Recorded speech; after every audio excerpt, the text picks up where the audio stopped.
La team, salut, j'espère que tu vas bien. Tu ne rêves pas, tu as bien lu le titre de cette vidéo. J'ai soldé l'intégralité de mes comptes bourse Fortunéo, que ce soit compte titre, que ce soit plan épargne action ou même mes lignes sur mon portefeuille small cap Interactive Broker. Alors, tu es en train de te dire, mais qu'est-ce qui se passe sur la chaîne de Jérémy Sensei? C'est la fin du monde? Absolument pas. Il se trouve que je vais t'expliquer au fil de la vidéo, mais il s'est passé vraiment beaucoup de trucs ces dernières semaines, des choses qui n'étaient absolument pas prévues. Et j'ai décidé de prendre une décision. Donc reste bien jusqu'à la fin, je vais t'expliquer tout ça, le pourquoi du comment j'ai raisonné, comment j'en suis arrivé à prendre cette décision. Alors, je préfère te rassurer pour te garder encore en suspense, mais ce n'est en aucun cas la fin de la série suivie du PEA sur Fortunéo ou de tout ce que j'ai pu mettre en place sur cette chaîne YouTube depuis maintenant quasiment 2 ans. Je vais continuer, on va reprendre le suivi d'un PEA. Voilà, c'est simplement que j'avais besoin de liquidité assez urgemment et on va faire un point ensemble dans cette vidéo. Si tu me découvres, salut, je m'appelle Jérémy. J'ai attaqué ma chaîne YouTube il y a quasiment 2 ans et rapidement j'ai mis en place un suivi de mon PEA parce que je faisais ça de mon côté. Et puis plusieurs personnes m'ont dit tiens, ça serait cool que tu fasses et que tu montres un peu ce que tu fais en bourse. Et donc du coup est née la série de vidéos suivi de mon PEA. T'es sur un épisode un peu spécifique aujourd'hui parce que tu vas voir, c'est comme je l'ai dit, le grand reset. On redémarre à zéro. Alors c'est pas vraiment une volonté dans le sens où si j'avais pu faire autrement, j'aurais gardé l'intégralité de mes positions, mais je n'ai pas forcément eu le choix. Pourquoi? Parce que tout simplement, il se trouve que je suis tombé sur une maison qui me plaît énormément et que j'ai eu envie d'acheter, mais les conditions bancaires étant un peu compliquées et étant une maison plutôt haut de gamme, la banque m'a tout simplement demandé un apport qui faisait froid dans le dos, comme on pourrait dire. Donc si tu viens d'atterrir sur cette chaîne, déjà tu peux t'abonner, ça fait ultra plaisir parce que tu vas voir, on va reprendre les tableaux à zéro, on va recommencer une stratégie d'investissement. Reste bien jusqu'à la fin encore une fois parce que je vais t'expliquer dans cette vidéo qu'est-ce que je vais faire comme stratégie. Est-ce que je vais reprendre les mêmes ETF? Est-ce que je reste sur Fortunéo? Est-ce que je continue en PEA, etc., etc. Je vais te donner toutes les infos dans cette vidéo. Donc tu vas voir pour la petite histoire, j'utilise depuis un sacré moment l'interface Fortunéo. Je suis pas forcément en contrat avec eux, mais c'est une interface que j'aime beaucoup. Il y a des nouveaux tarifs en plus qui sont avantageux, donc voilà. Si jamais toi aussi tu as envie de te lancer dans l'aventure de ton côté et de tout simplement commencer à alimenter un PEA, un compte titre, à commencer à capitaliser, investir en bourse, tu peux utiliser un des liens d'affiliation qu'il y a dans la description de cette vidéo. Ça fait ultra plaisir, ça soutient la chaîne, franchement c'est top. Et si jamais tu veux vraiment les commissions de parrainage, n'hésite pas à venir sur Discord pour que je te donne un code, parce que voilà, quand tu ouvres un PEA, les conditions pour avoir les primes filleuls sont un versement en tout cas de 1000 € à l'instant où je fais cette vidéo, donc tout le monde ne peut pas le faire. Donc si c'est pas ton cas, utilise le lien d'affiliation. Si jamais tu as envie de bénéficier de la com parce que tu vas faire un versement de 1000 €, tu viens me whisper sur Discord, je te donne un code et au moins tu auras ta commission sans problème. Je te remercie par avance. Donc encore une fois, lien Discord dans la description de cette vidéo. Et tu as tout un tas de liens, comme par exemple la possibilité de prendre un call avec moi, tout simplement téléphone, visioconférence, pour discuter si jamais tu as envie de te lancer en bourse, etc. Bref, je te fais un peu de la pub pour mes produits. Tu as tout en description de cette vidéo. Alors, le PEA, les amis, voilà, je suis dessus. Tu peux le voir, il n'y a plus aucune évaluation titre. J'ai soldé l'intégralité de mes positions. Il faut savoir que le matin, quand j'ai pris la décision de solder tout ça, j'étais à 50 200. Je peux peut-être te faire tourner un replay où je clique moins et je vends absolument tout. Et à la fin, il me restait quelque chose comme 49 270. Alors, comme je te l'ai dit, ce qui s'est passé, c'est que vraiment, c'était pas prévu. J'avais pas prévu de déménager tout de suite. J'ai visité une maison. En plus, j'en ai visité qu'une avec ma conjointe, en me disant tiens, on peut visiter. On envisageait d'acheter une maison dans le futur. Il se trouve qu'on est tombé tout de suite sur un coup de cœur. Vraiment, c'est exactement ce que je cherchais. Et je me suis dit tiens, on va aller voir au niveau de la banque et si jamais ça peut passer, je décide de l'acheter. Et je me suis posé plusieurs questions auxquelles j'ai répondu tout seul. Je t'en parlerai un peu à la fin de cette vidéo. Quoi qu'il en soit, pour que ça passe, je n'ai pas eu le choix. J'ai dû solder l'intégralité de mes positions et il faut que je sorte l'intégralité de l'argent, de prendre les plus-values imposables, etc., etc. Donc déjà, ce qui est cool, c'est que je vais pouvoir vous faire pas mal de vidéos sur comment se passe le retrait de liquidité sur un PEA, parce que en tout cas c'est pas aussi simple que ce que je pensais. Donc ça permettra vraiment que vous ayez une visu sur tout ça. Est-ce que l'imposition est prélevée à la source ou pas? Bref, je vous montrerai tout ça. Quoi qu'il en soit, eh bien que ce soit le PEA ou le compte titre, en est absolument sorti. Donc ce qui s'est passé, c'est que voilà, je te donnerai pas forcément le montant de l'apport qu'on m'a demandé, mais il est vraiment conséquent. C'est 6 chiffres plus, voilà.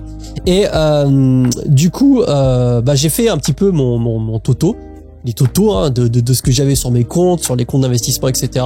Et je me suis dit, ok, ça passe. Par contre, il faut que je liquide le PEA, pardon. Il faut que je liquide le compte titre, il faut que je liquide le compte titre Interactive Broker, etc., etc. Et j'ai pris la décision de le faire. Alors, ne te fais pas de soucis. Commence pas à te désabonner de la chaîne en mode ouais bah c'est cool enfin c'est con là, la série suivie du PA je mets bien, c'est terminé. Ce n'est absolument pas terminé, et même non seulement on va repartir, mais on va repartir encore plus fort, puisque je vais pouvoir investir normalement beaucoup plus tous les mois à terme. Donc ça c'est le premier truc. Le deuxième truc, c'est quelle stratégie je vais suivre par rapport à ce renouveau un petit peu entre guillemets, on va dire ça comme ça. Eh bien encore une fois, je vais t'en parler. Donc là, on peut le voir par exemple sur la suivi des demandes. Eh bien, retrait de PEA, donc c'est en traitement.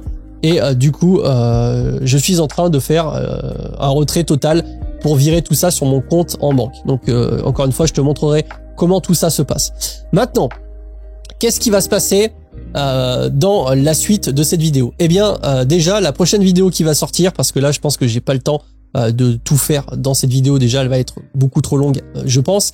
Mais globalement, eh bien, je vais repartir sur l'ETF, ça c'est sûr. Nasdaq, S&P 500. Est-ce que je vais prendre l'ETF du BNP ou de Amundi? On verra dans la vidéo. Je t'expliquerai le pourquoi du comment.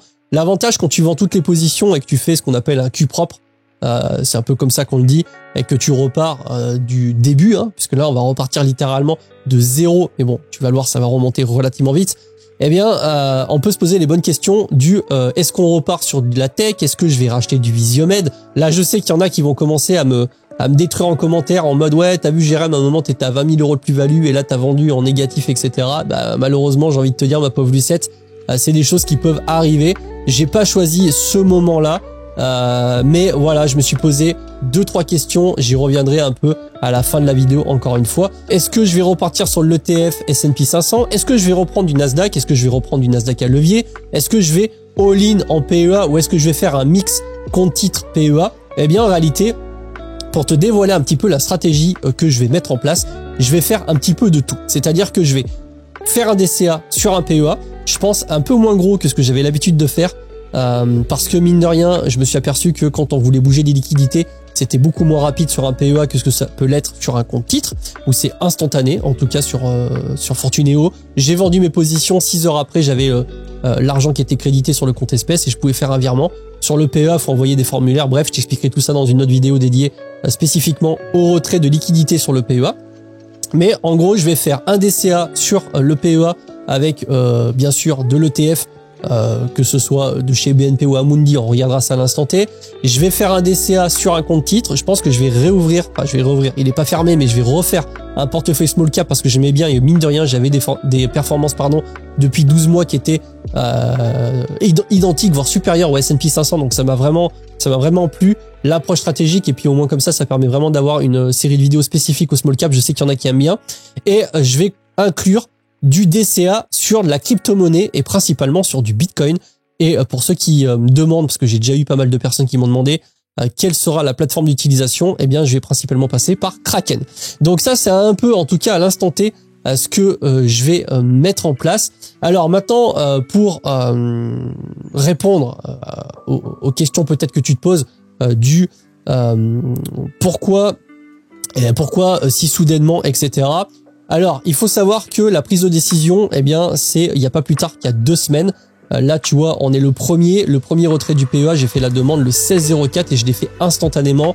Quand j'ai fait mes comptes et que j'ai vu que ça passait, sans avoir à liquider mon immobilier locatif en parallèle, eh bien, je me suis dit, je ne réfléchis pas plus que ça. J'ai réfléchi pendant quasiment 2-3 jours et je me suis dit, ok, je prends la décision, je clôture tout, peu importe où sont les cours, parce que si jamais ça dévisse de 10%, je n'ai même plus assez de liquidité pour pouvoir acheter cette fameuse maison. Je sais pas encore si je la montrerai sur YouTube, mais peut-être on verra. J'essaie de garder quand même une part privée parce que là j'achète pas tout seul. Mais quoi qu'il en soit, voilà un petit peu ce qui s'est passé. Et donc je me suis dit, le truc c'est que à terme, j'envisage quand même de passer à plein temps sur l'activité YouTube, création de contenu, accompagnement, etc., de participer au Discord. Parce que là, je fais quand même plein de trucs. J'ai mon CDI, je fais du YouTube, je fais des vidéos, j'ai fait des formations, etc. Je fais de la rénovation, je gère de l'immobilier locatif. Ça me prend beaucoup de temps. Et c'est vrai qu'à terme, eh bien, j'aimerais bien pouvoir faire que ça. Le problème, c'est que si je quitte mon CDI, alors que un CDI, c'est quand même le Graal pour les banques quand il faut emprunter, eh bien, je me suis dit, si j'ai pas la maison, j'ai toujours un côté, est-ce que je le quitte vraiment, etc. Parce que ça fait un petit moment que avec ma nana, on aimerait bien avoir une maison avec plusieurs chambres, etc. Un truc vraiment cool. Et donc là, je me suis dit, eh bien, même si, entre guillemets, ça m'a un petit peu foutu les boules de clôturer l'ensemble de mes positions et de devoir solder l'intégralité de mes comptes bourse que j'ai mis des années à alimenter, eh bien, d'un autre côté, si je peux avoir une liberté totale parce que j'ai la maison et parce qu'il y a un gros apport et au final, eh bien, la mensualité plus les charges sont bien moins grosses que ce que je peux payer maintenant, ça sera encore plus d'apport dans la bourse, ça sera une sécurité d'avoir un toit sur la tête sous forme de maison, c'est quand même un autre niveau, surtout sur ce genre de maison. Voilà, c'est de la maison contemporaine qui date de 2023, donc c'est vraiment quelque chose de très propre. Et surtout derrière, si jamais j'ai envie de passer à plein temps sur l'activité YouTube, je peux le faire. Je peux vraiment me focaliser sur la création de contenu, sur la création de vidéos et développer toute cette branche que vraiment j'affectionne particulièrement.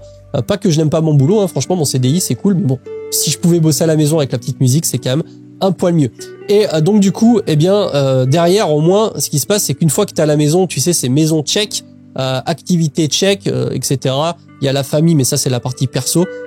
Mais en tout cas, bah, là, il n'y a plus de limite à part après vendre et repasser sur une maison mieux. Mais là, je serais déjà tellement sur un level exceptionnel, je trouve, que franchement, c'est open bar et c'est l'autoroute pour pouvoir capitaliser à fond de balle.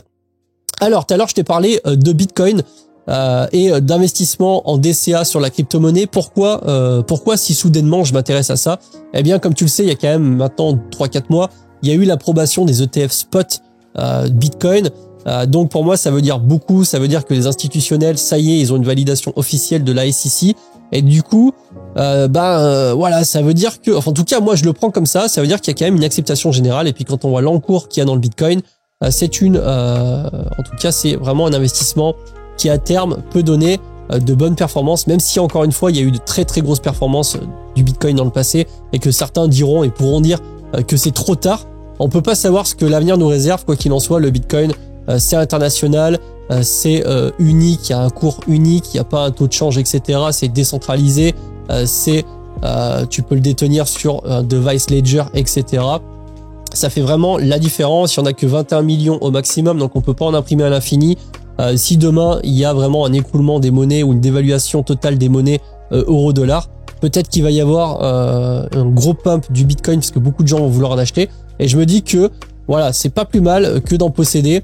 Donc on va commencer doucement à centraliser, en tout cas à alimenter un DCA sur du Bitcoin. Donc voilà pourquoi, le pourquoi du comment. Encore une fois, là je te survole un petit peu tout ce qui s'est passé parce que c'est vrai qu'il s'est passé pas mal de trucs. Tu le sais peut-être pas, mais je suis également en train de vendre un appartement. Enfin, il est vendu en fait. On a fait la vente finale il y a quand même une bonne semaine. On a vendu un appartement SCI. Je suis en train de clôturer la SCI à l'IS que j'avais. Bon alors ça c'était pas c'était prévu, mais c'était pas du tout prévu que ça soit en même temps que le reste. Et pour pouvoir acheter la maison, il fallait que je vende mon appartement pour récupérer l'apport que j'avais dedans. Et mon appartement est également sous compromis. Donc là, ce qui s'est passé, c'est que je suis passé 3 fois chez le notaire en l'espace d'une semaine pour signer une vente et 2 compromis, un compromis d'achat et un compromis de vente. Donc j'ai pas mal fréquenté mon copain le notaire ces dernières semaines. C'est un petit peu pour ça que tout ça dans les papiers, les dossiers de financement, banque, etc. Plus la comptabilité d'entreprise, là, tu sais, il faut faire les déclarations. Bref, j'ai vraiment été plus que pris ces derniers temps. D'où le fait que j'ai moins sorti de vidéos. Mais j'essaye de tenir quand même un certain rythme, tu vois. Donc on est quand même sur une vidéo par semaine. Donc tu peux liker, ça fait ultra plaisir. Ça me montre que tu kiffes ce genre de contenu. Et pour tous ceux qui ont et qui sont arrivés récemment, parce que là c'est vrai que de plus en plus de personnes commencent à me suivre, ça fait vraiment ultra plaisir. Je pensais pas qu'à terme il y allait avoir autant de gens qui s'intéresseraient à ce que je fais. Quoi qu'il en soit, ça a l'air d'intéresser quand même beaucoup de monde. Eh bien, prochaine vidéo, c'est le renouveau entre guillemets du PEA. On va reprendre le tableau. Je vais te montrer en live comment configurer le tableau quand tu repars à zéro, parce que je sais qu'il y a beaucoup de gens qui ouvrent des PEA. D'ailleurs, je te remercie hein, encore une fois. Vraiment, c'est une dinguerie le nombre de personnes qui, je sais pas si c'est une question de confiance ou si je leur donne le déclic de passer à l'action. Mais vraiment, quand je vois le nombre d'affiliations, de parrainage sur Fortunéo et sur les autres brokers, je me dis c'est incroyable. Donc encore une fois, si tu as envie de te lancer dans l'aventure, tu as des liens en description, tu n'hésites pas. Tu peux venir me whisper sur Discord, je te donne un code si vraiment tu sais pas trop comment faire, etc. Bref, ça fait vraiment très plaisir d'avoir autant de soutien de votre part. Et puis, comme je te le disais, les gens qui décident d'attaquer ou qui veulent se lancer dans l'aventure en se disant allez, c'est parti, je me lance. Je savais pas trop comment démarrer. Là, il y a un gars, il reprend à zéro. Il montre un petit peu comment faire un suivi, comment fonctionner tout simplement. Eh bien, je trouve ça vraiment cool parce que c'est vrai que tous les jours, régulièrement, j'ai des MP sur Insta, sur Discord, en commentaire de vidéo de personnes qui cherchent à avoir des informations sur comment remplir le tableau, comment faire ci, quel est l'ETF à acheter, etc. Il y a beaucoup de questions qui sont posées. C'est pour ça que j'ai également créé une formation vidéo d'une dizaine d'heures sur l'introduction et l'initiation à l'investissement boursier. Je t'explique pas dedans comment créer un portefeuille révolutionnaire qui fait du 50% par an, mais je t'explique toutes les bases et la psychologie et comment faut gérer, comment faire son suivi, etc. pour que toi d'ailleurs tu puisses être totalement autonome. Donc si jamais ça t'intéresse et que tu veux en savoir plus, encore une fois, tu peux prendre un call avec moi. Tu as un lien dans la description de cette vidéo. Tu as plein de liens dans la description de cette vidéo. T'hésiteras pas à aller jeter un coup d'œil. Et ça permet vraiment d'accélérer et d'éviter toute la phase un peu vaseuse du début où tu sais pas trop où aller, comment faire, comment passer à un ordre, est-ce que tu vas pas faire une connerie, etc. Parce qu'au début, c'est vrai que là, c'est une habitude pour moi, mais je me souviens, au début, je ne savais même pas passer un ordre de bourse. Alors, maintenant que je t'ai parlé de tout ça, eh bien, on va quand même faire un point sur le PEA et les performances qu'on peut avoir par rapport à ce début d'année, on va dire ça comme ça. Donc là, on voit que j'ai clôturé à 49 271 €, ce qui fait une baisse quand même de 6%. Alors, je te cache pas que quand tu clôtures toutes les positions à la chaîne, les unes après les autres, surtout que j'avais quand même pas mal d'actions Visiomed, ça a fait baisser le cours et du coup, je me suis quand même pris une bonne tarte dans la gueule. Comme je te l'ai dit, entre le matin et le après avoir soldé mes positions, le différentiel, c'était 1 000 €. Mais voilà, c'est comme ça, malheureusement, j'ai pas pu faire vraiment autrement. Donc, on était à 47 647 € au 31 décembre, donc c'est-à-dire au 1er janvier avant l'ouverture. Et on peut voir que j'ai clôturé à 49 271 €, ce qui n'est vraiment pas jojo.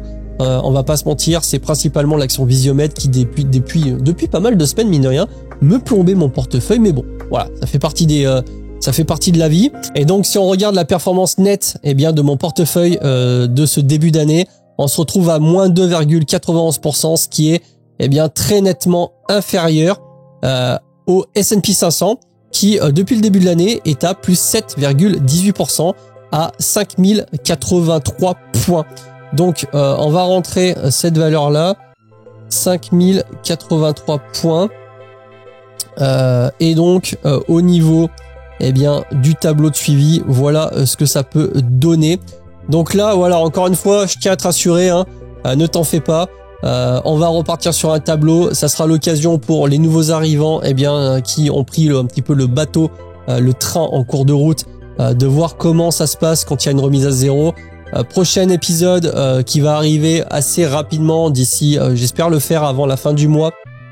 Je pars en vacances la semaine prochaine, mais après je vais essayer de faire cet épisode rapidement, te montrer vraiment, ça sera une vidéo peut-être un peu longue, mais comment reprendre le tableau, comment l'adapter quand tu décides de démarrer et de commencer à mettre en place quel ETF je vais sélectionner. Est-ce que par exemple je vais changer les offres tarifaires sur Fortunéo, est-ce que je vais passer en tarif starter ou pas? Je vais me poser toutes ces questions-là. Encore une fois, l'avantage, c'était pas du tout prévu, mais quand on remet tout à zéro, on se repose des questions. Est-ce que je vais racheter du Visiomed alors que le cours fait que de descendre malgré des résultats d'entreprise qui commencent à être positifs? eh bien ça sera un peu la surprise du chef, j'ai envie de te dire. Quoi qu'il en soit, ça va être ultra intéressant. Là, j'ai vraiment beaucoup de choses qui se bousculent dans ma tête, mais une fois que j'ai déménagé, que j'ai refait le bureau dans la maison, que normalement le crédit est accepté, etc., mais que tout se passe bien, qu'il n'y ait pas un problème particulier pour X ou Y raison, eh bien, on va reprendre vraiment un rythme de vidéo soutenu globalement une vidéo tous les 3 jours. J'ai vraiment envie de propulser la chaîne YouTube parce que là, j'aurai clean et sauvegardé pas mal de trucs dans ma vie. Tu sais, je vois ça un peu comme une sauvegarde dans un jeu vidéo. Quand tu as ça à un certain niveau qui était assez compliqué à atteindre et que ça y est, tu as une sauvegarde, tu sais que même si tu meurs, c'est pas grave, tu redescendras pas plus bas. C'est un peu l'impression que ça me fait une fois que j'ai la maison, une fois qu'on a soldé la SCI et j'aurai plus la gestion de la SCI et la partie compta, etc. Donc il y a pas mal de choses, même si encore une fois c'était un expert comptable qui s'en occupait. Mais vraiment là, je vous jure, j'ai rarement eu autant de choses à gérer en même temps, d'achat, de vente, d'immobilier, de trucs, de location, d'état des lieux, de notaire, enfin bref, il y a vraiment eu beaucoup de choses. Et j'essaie tant bien que mal, eh bien, de te faire des petites vidéos pour te dire un peu qu'est-ce qui se passe de mon côté, comment ça se passe. Et en tout cas, voilà, je suis très content. Vous êtes nombreux sur le Discord, on est quasiment 300, ça fait ultra plaisir, c'est très actif. De plus en plus de personnes viennent me remercier en MP perso pour me dire que ils kiffent ce que je fais. Donc franchement, ça fait super plaisir. Moi, de mon point de vue, j'ai juste l'impression de faire des trucs normal, standard, mais visiblement, ça plaît énormément. En tout cas, il y a beaucoup de personnes qui me le disent. Donc voilà, ça fait vraiment très plaisir. J'espère que tu as kiffé cette petite vidéo. Ça a été un petit peu long, mais il y avait quand même pas mal de choses à dire. Et encore, je suis passé sur pas mal de détails, mais t'en fais pas. Je vais prendre partie par partie les prochaines vidéos qui vont arriver sur la chaîne pour expliquer vraiment les choses clairement, simplement, et pour te montrer comme ce que je fais depuis le début de cette chaîne, eh bien ce que je fais, mon parcours. Voilà. C'est sûr que si j'avais pu choisir, je n'aurais pas clôturé mes positions, mais entre guillemets, eh bien je ne suis pas assez fortuné pour avoir encore le choix. C'est pour ça qu'il faut pas s'arrêter de charbonner. Et c'est exactement ce que je vais m'efforcer de faire pour les prochaines années. Allez, si t'as kiffé la vidéo, n'hésite pas à liker, à partager. Je te laisse toujours pareil avec un guide bourse gratuit d'1h30. Si jamais tu tombes sur cette vidéo et que la bourse ça t'inspire et que ça te donne l'idée de commencer, n'hésite pas. Ça te donnera quand même pas mal de pistes. Sur ce, moi je te dis à la prochaine, c'était Jérém et je te souhaite une bonne journée, semaine, week-end. Salut!